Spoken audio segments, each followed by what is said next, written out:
O Dharma, incomparavelmente profundo, de uma sutileza infinita, é raramente encontrado mesmo em milhões de ciclos universais. Possamos nós agora ouvi-lo, aprendê-lo, guardá-lo. Ouçamos cuidadosamente as palavras do Tathagata. Bom dia a todos. Nós vamos prosseguir hoje com a 10ª estrofe do Rokyo Zanmai. Estamos nos aproximando do final desta obra de Tozan, grande mestre do passado. Ainda temos até a 13ª estrofe.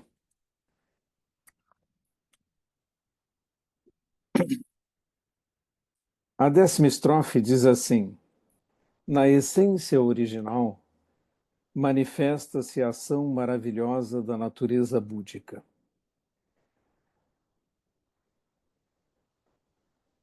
Que transcende o mundo dual da perda e do ganho, da ilusão e do satori. No tempo adequado, quando as causas e condições amadurecem, com a mente pacificada, a essência do eu manifesta-se claramente. Mesmo no mundo microscópico ou no de grandeza infinita, a ação da natureza búdica está presente em todas as coisas. Na consciência, se surgir mesmo uma ínfima contaminação, enlouquece-se o ritmo da harmonia e surge a confusão.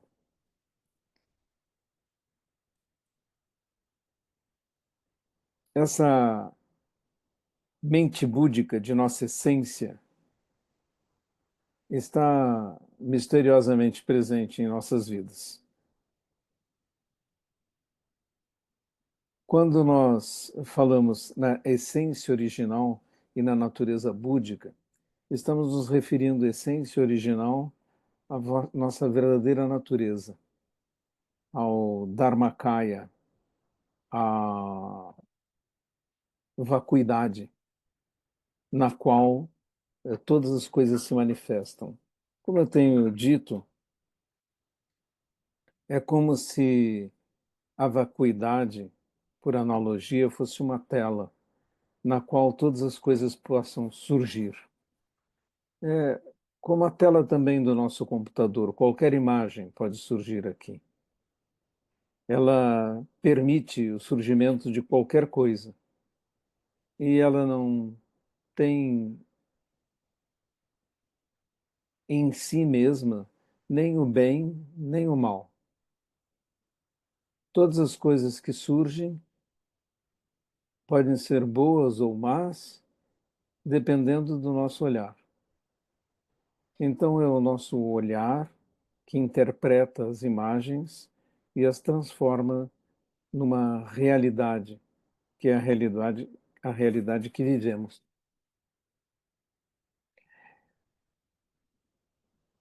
Eu estava vendo um documentário sobre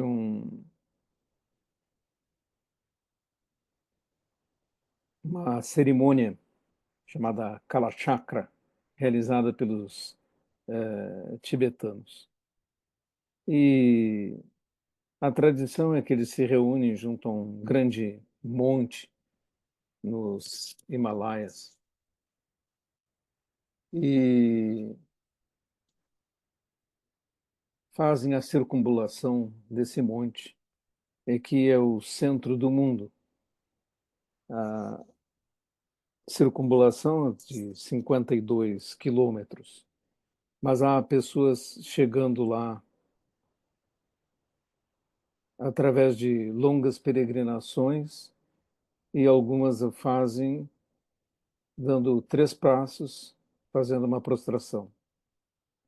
Mais 3 passos até outra prostração. Entrevistaram-se um monge que fez isso desde a província de Ambo, no Tibete,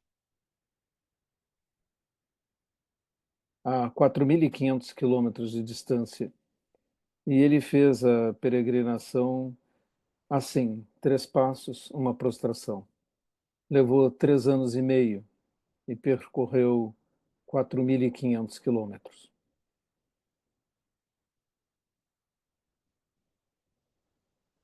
A distância entre Porto Alegre e São Paulo é 1.000 quilômetros.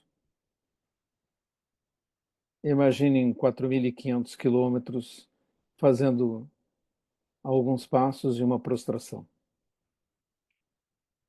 Mas o que nos interessa aqui é que todos creem que os peregrinos, que ali é o centro do mundo.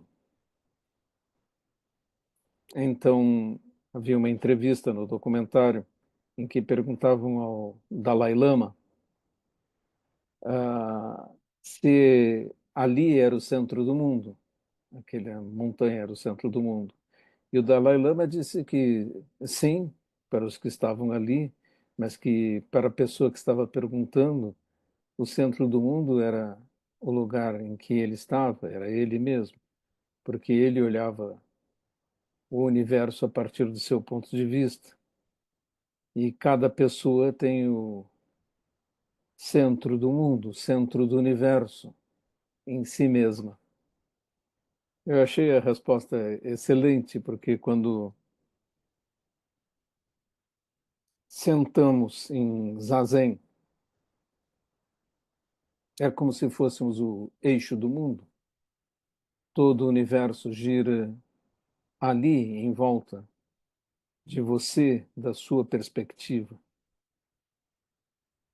Então, a essência original manifesta todas as coisas a partir da sua perspectiva.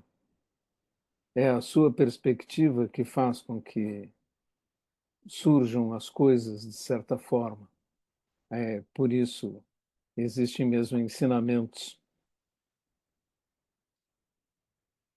que dizem que é nossa consciência que faz surgir o universo. Mas agora é fácil de entender. Vocês olham a tela do computador e interpretam qualquer coisa que surge nele. Veem imagens e entendem as imagens e selecionam as mais variadas coisas, bilhões e bilhões de formas estão disponíveis na tela do computador, mas vocês escolhem o que quiserem e assim constroem um mundo particular. Somos nós que produzimos o nosso mundo. E isto é a ação maravilhosa da natureza búdica.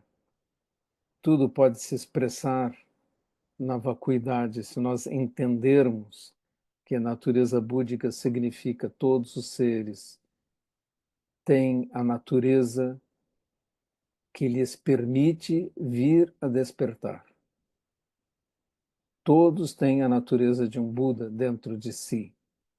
Todos são futuros Budas. Mesmo as piores pessoas do nosso mundo, os piores seres, eles têm natureza búdica.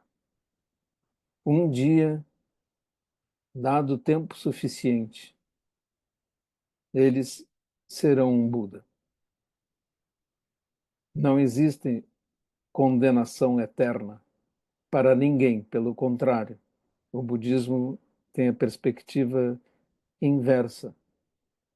Todos, absolutamente todos, têm natureza búdica e mais cedo ou mais tarde serão Budas.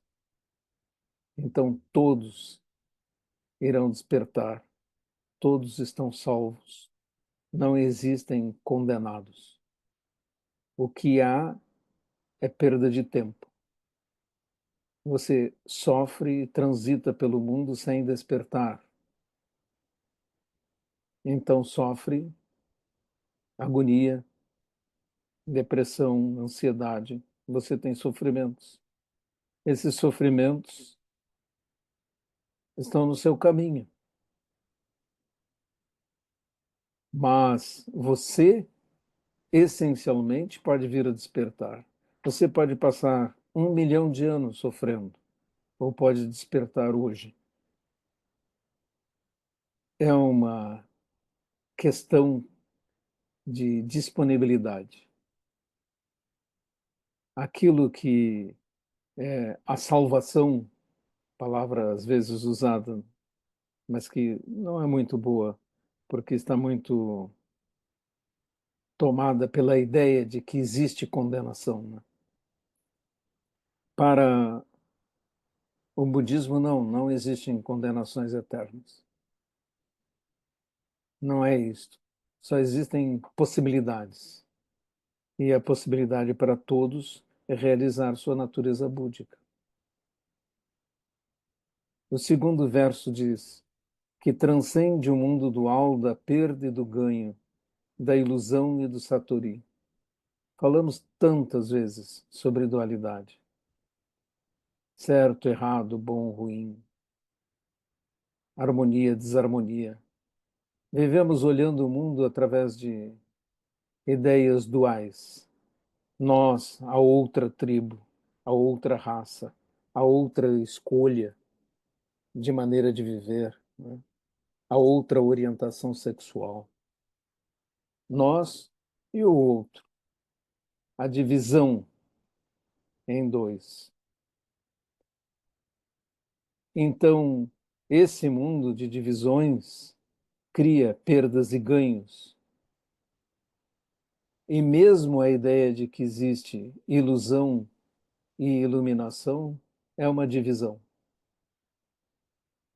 Na verdade, a iluminação está sempre disponível, presente. Nós é que não acordamos para ela. Ficamos mergulhados no sonho. É isso que é a dualidade. Então, a natureza búdica transcende o mundo dual da perda e do ganho, da ilusão e do satori. No tempo adequado, quando as causas e condições amadurecem. As causas e condições são provocadas por nós. Nós é que fazemos escolhas, e as nossas escolhas manifestam mundos diferentes. Na analogia da tela, nós fazemos escolhas daquilo que nós vamos sintonizar e daquilo que nós vamos ver. E conforme nossas escolhas, nós moldamos nossa mente. À medida que nós moldamos nossa mente, ela adquire condições cada vez mais claras para ver de uma determinada maneira. Então, a pessoa que cultiva pensamentos de raiva ou ódio, ela vai ver tudo com raiva e ódio. Ela vai interpretar tudo dentro daquela maneira, dentro daquela forma. E ela vai enxergar o mundo como um mundo que está mergulhado em raiva e ódio. E é fácil ver situações assim no nosso mundo, guerras, conflitos entre diferentes culturas, são gerados dentro das mentes das pessoas que pensaram de determinada forma. Então, causas e condições amadurecem e criam um conflito, ou podem criar paz e felicidade, se você cultivar as causas e condições em sua mente, para que sua mente manifeste a você um mundo diferente.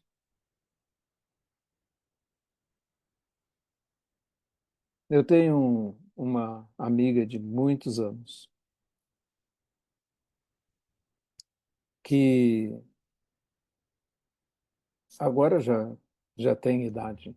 E aconteceu que ela mora sozinha e um dia acordou com barulho em casa e levantou-se, e ela é uma senhora de mais de 70 anos de idade. E um ladrão havia invadido sua casa.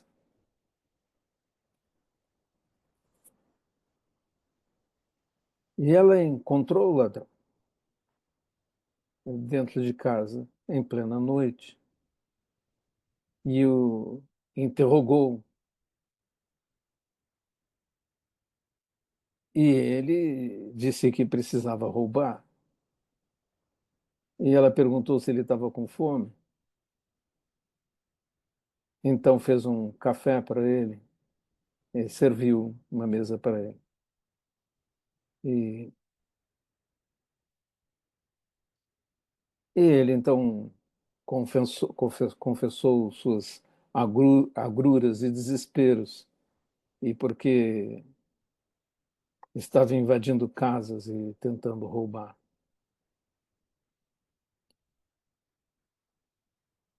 Então ela não tinha dinheiro ou coisa assim para dar, mas deu a ele uma refeição. E quando ele ia embora, ela disse: Mas você não vai embora sem um abraço.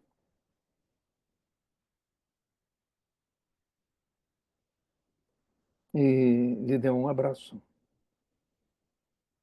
Esse é o episódio de uma visão, né? Ela tinha uma determinada visão do mundo e uma visão de que se alguém chegava com necessidades, ela ia dar. É como a história de Ryokan, cujo eremitério foi invadido por um ladrão e não tinha nada para levar, mas ele disse para o ladrão: Você não vai embora assim, nesse frio? E deu a ele o seu manto de monge, para que ele se agasalhasse. Um dia depois, a polícia pegou o ladrão com o manto de Ryokan e o levou até lá e disse: Pegamos esse homem com o seu manto, nós o conhecemos, o senhor mendiga com esse manto. E basta que o senhor denuncie esse homem como ladrão e poderemos prendê-lo. Aí Ryokan disse: Não, não, ele não me roubou o manto, eu dei. Meu amigo foi um presente. E a polícia teve que soltar o ladrão, que voltou 3 dias depois, ajoelhou-se à frente de Ryokan e pediu a Ryokan que fosse seu mestre. Essas histórias que têm o mesmo fundo, né? Lembro de uma história semelhante que aparece nos Miseráveis de Victor Hugo. Um ladrão também invade sua casa e, depois de ter sido recebido, o herói Jean Valjean rouba prataria, né? Candelabros e coisas assim. A polícia o pega, leva lá e a mesma história de Ryokan sucede. O padre diz que não, e quando a polícia vai embora, que ele não roubou, que ele recebeu de presente. Quando ele vai embora, ele diz: vou, eu compro tua alma com esta prata.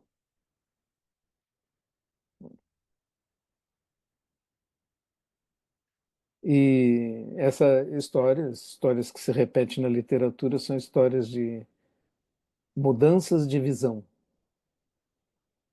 São histórias em que um homem muda outro homem, né, fazendo tudo ao contrário do que se espera. Em vez de responder à violência com a violência, respondem à violência com amorosidade.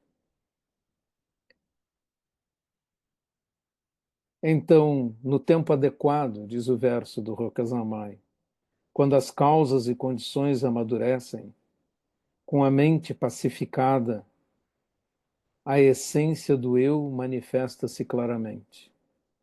O que é a essência do eu? A essência do eu é a nossa essência original. E a nossa essência original, o que é? É uma possibilidade. A nossa essência original pode manifestar qualquer coisa. Então, pode manifestar a natureza de um Buda.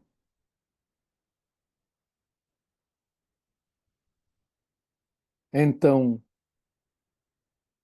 nós estamos mergulhados no sonho de um eu.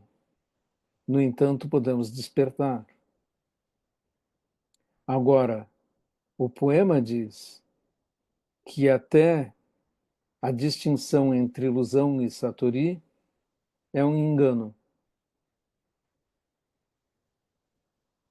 porque a ilusão e a iluminação não passam de projeção da nossa mente em cima da tela de todas as possibilidades que é a essência original, que é a vacuidade. Então, mesmo quando pensamos iluminação para escapar da ilusão, não estamos fazendo mais do que manifestar um pensamento dual, porque a essência original e a libertação são exatamente a mesma coisa. Um fio de cabelo apenas os separa. A ação da natureza búdica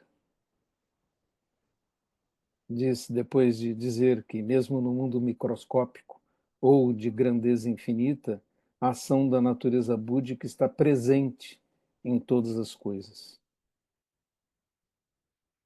Mas, na consciência, se surgir mesmo uma ínfima contaminação, enlouquece-se o ritmo da harmonia e surge a confusão. Por isso, dizemos, um fio de cabelo apenas separa a ilusão da iluminação. E uma mínima alteração da clareza que nos faz perder a visão da natureza búdica, a ínfima contaminação faz surgir a confusão por enlouquecer o ritmo da harmonia. É isso que o poema diz, que nós somos capazes de encontrar a harmonia e a iluminação, mas se permitirmos uma ínfima contaminação da nossa mente, surge confusão e enlouquece-se o ritmo da harmonia. Então, a silenciosa natureza búdica, que é a essência original, manifesta-se claramente na vida de cada ser e coisa do mundo, presente em toda parte. A ação da natureza búdica, minuciosamente, está presente até mesmo no mundo microscópico, bem como em lugares completamente inacessíveis. É o comentário de Mokugen Roshi. Genuinamente, diz ele, a essência original é delicada e profundamente sublime. Em havendo ambiguidades, não podemos dizer que isto seja ilusão, sequer iluminação, pois ilusão e satori são partes do dualismo e ambos devem ser transcendidos.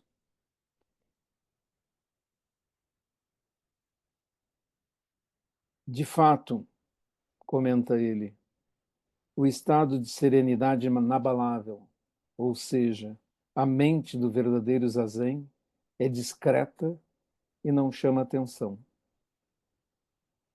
no ritmo da verdade do grande universo, onde não há a mínima perturbação, qualquer mínima diferença criaria destruição, confusão, desordem. Isto é algo que não podemos negligenciar e faz-se necessário nosso respeito e prudência para a grande natureza do universo, ou seja, verdade universal, tal como ela é. Termina ele seu comentário dizendo que o universo é dotado de uma cadência de vida e de uma harmonia misteriosa, que é o fundamento que regula todas as coisas e torna-se toda a base do ritmo da natureza. Assim, esse ritmo universal existe em cada um de nós, está em nossa energia essencial, é o nosso espírito, é a vibração da nossa natureza búdica.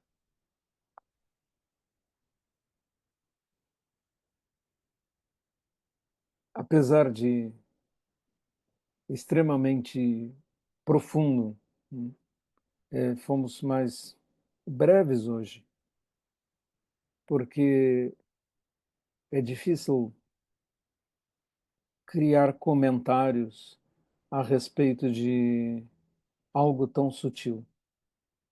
Se uma, se um fio de cabelo é a diferença entre nosso equilíbrio e a nossa loucura, como podemos escapar da loucura e permanecer na harmonia?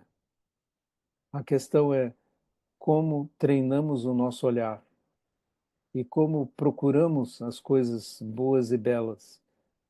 E se fizermos isso, surge à nossa frente um mundo que na realidade é construído por nós.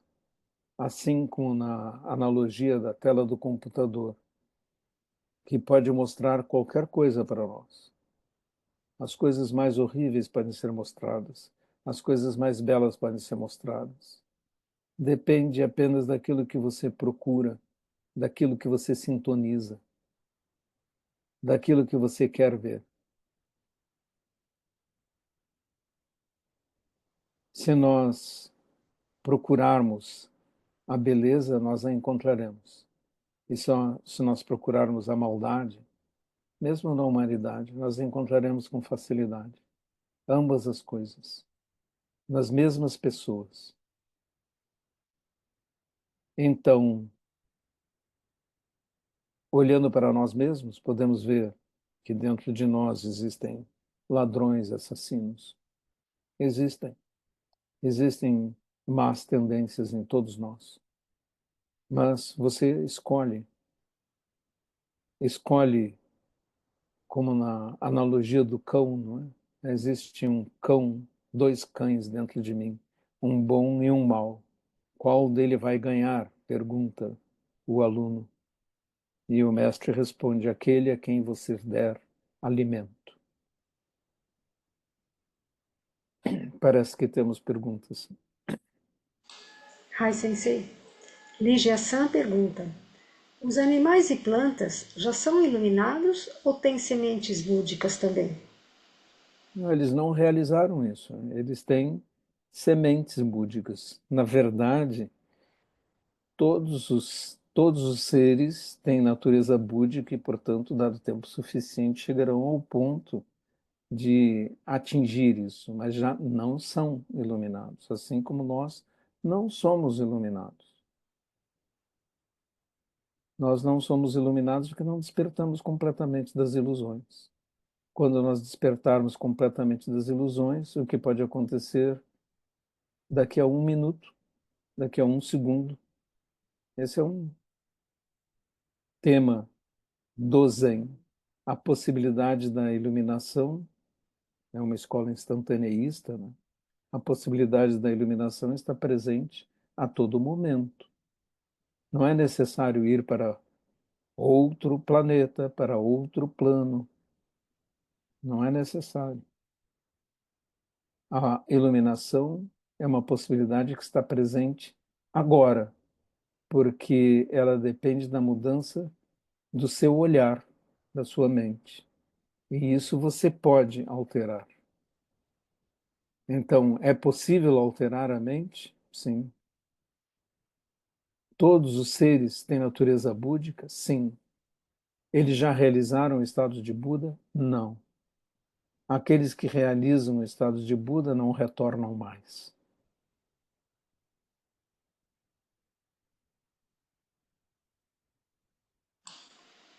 Fernando San pergunta: a iluminação significa não sermos mais apanhados pelas armadilhas que criamos para nós mesmos?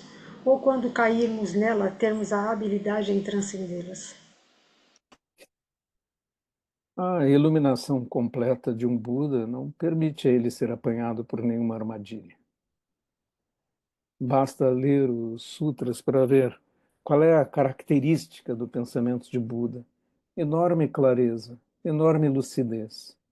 Não é possível para ele cair em uma armadilha, porque ele mesmo não cria nenhuma armadilha para si mesmo. Há muitas histórias a respeito do comportamento de Buda e existem momentos, por exemplo, em que a sanga começa a brigar e Buda não consegue parar aquilo e ele se levanta e diz: eu vou embora. Vocês querem ficar discutindo, brigando, debatendo? Podem fazer isso, mas não comigo junto. Ele simplesmente se retira. Aí os alunos vão atrás dele e pedem: nos perdoe, por favor, retorne. Há vários acontecimentos desse tipo, bastante humanos, na história de Buda, mas a sua atitude sempre é da maior clareza. Eu não vou ficar no lugar onde todos querem entrar em conflito. É um bom exemplo.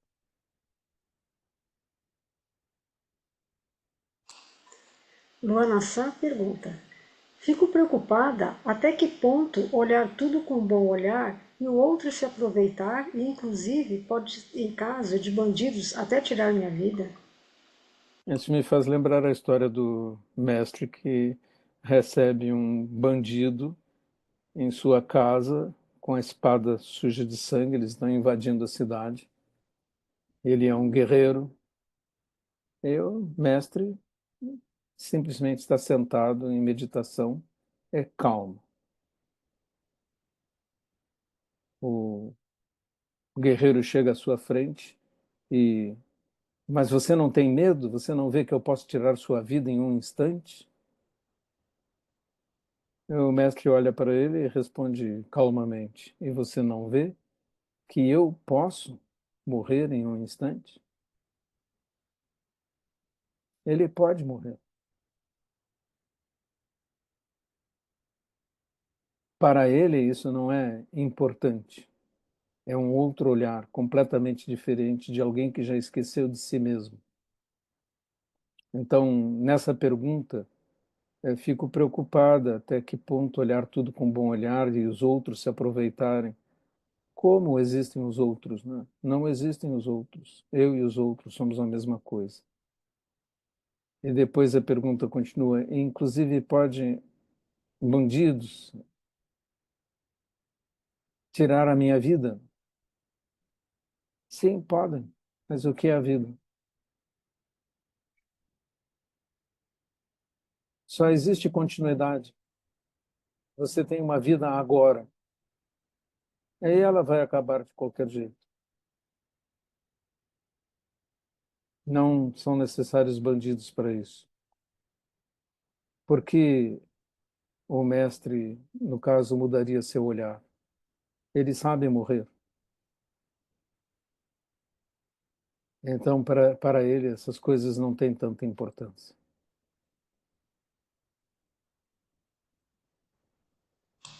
Rafael San pergunta: se por algum motivo o universo termine e nele ainda haja algum ser que não despertou, este ser estará condenado? Não existe fim, mesmo fim de um universo é seguido pelo surgimento de outro. Não existem condenações eternas. Não existem coisas tais como paraísos eternos ou infernos eternos. A ideia de eternidade em um universo que está sempre em mudança e que sempre continua sobre outra forma, sob forma de transformada, essa pergunta não cabe, porque o despertar é o fim para todos os seres em algum momento dos tempos infinitos. Última pergunta, Sensei. Clarice San pergunta: não havendo mais possibilidade de vida humana na Terra, devido às condições com que lidamos com a natureza, como se realizaria o tempo necessário para manifestarmos nossa natureza búdica? Para o universo, as possibilidades são infinitas, em tempos infinitos. Eu, em uma outra palestra, contei sobre a hipótese de Poincaré. Se você colocar dentro de uma caixa uma maçã e fechá-la hermeticamente, a maçã se desfará, todos seus átomos se espalharão dentro da caixa, mas não podem sair. Dado o tempo infinito, infinitos arranjos dos átomos que constituíam a maçã e o ar dentro da caixa ocorrerão. Um dia, dado o tempo infinito, de novo, uma maçã perfeita estará dentro da caixa em algum momento, porque todos os arranjos possíveis sucederão em um tempo infinito. Então, não importa o que aconteça. E a pergunta se nas possibilidades de vida humana na Terra, como se realizaria o tempo necessário para manifestarmos nossa natureza búdica, sequer dependemos da Terra. Nossa existência é a existência do próprio universo. Nós somos uma manifestação do universo, da vacuidade. Nós somos essencialmente a vacuidade e, portanto, a nossa essência original. Não somos uma pessoa em particular. Só neste momento somos.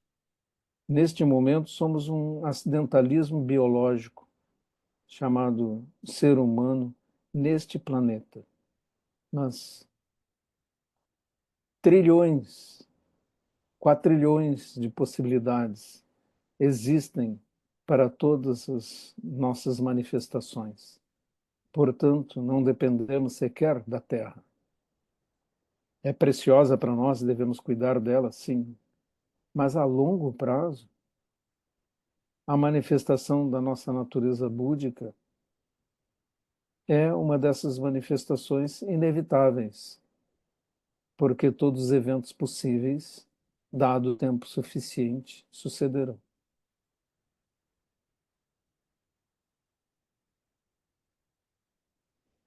Deixo muito obrigado por ouvirem a palestra de hoje. Muito obrigada, Sensei. Muito obrigada a Até o todos. próximo sábado.